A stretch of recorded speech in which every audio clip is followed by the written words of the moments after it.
Leet explains that the government does not regulate the production of art. An author simply has to pay for the first printing of his book. The government then places the book on sale at a price determined by the author. The author's work hours are reduced according to the amount his work earns in royalties.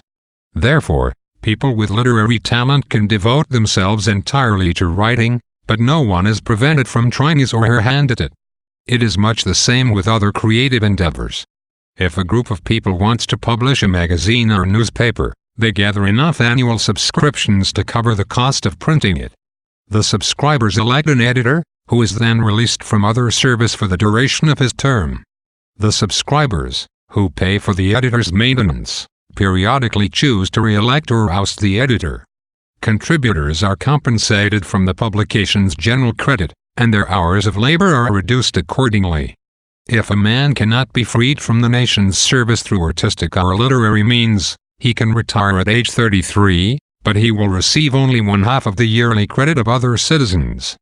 The nation can accurately calculate the expected demand for any good or service because it is the sole producer and distributor. Even goods with very small markets are produced, as long as consumers are willing to pay the price for them. Citizens can also petition the nation to produce goods that are not already in production. The price of any product is determined by the value of the labor needed to produce it. The leaders of trade guilds, workers who have the rank of general in the industrial army, are elected by retired members of the guild. Guilds for the same trade are further organized into departments, headed by lieutenant generals elected by retired workers for the same trade.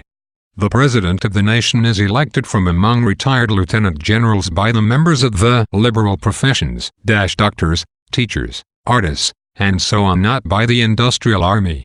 The president serves 5 years, and if Congress is pleased with him, he is then elected to serve the nation on the International Council for 5 more years. The abolishment of private capital has removed most of the incentives for crime. Because everyone is equal with regard to possessions, neither poverty nor luxury can tempt individuals to commit crimes for material gain. All citizens are now well educated, so violent crimes, unrelated to material gain, are also nearly non-existent. Those arrested for crimes usually plead guilty because lying is so strongly discouraged in modern society. If an alleged criminal pleads not guilty, 2 judges argue, one for each side of the case, and a 3rd judge delivers the verdict. The president appoints judges from the pool of retired citizens, and the judges elect the members of the Supreme Court.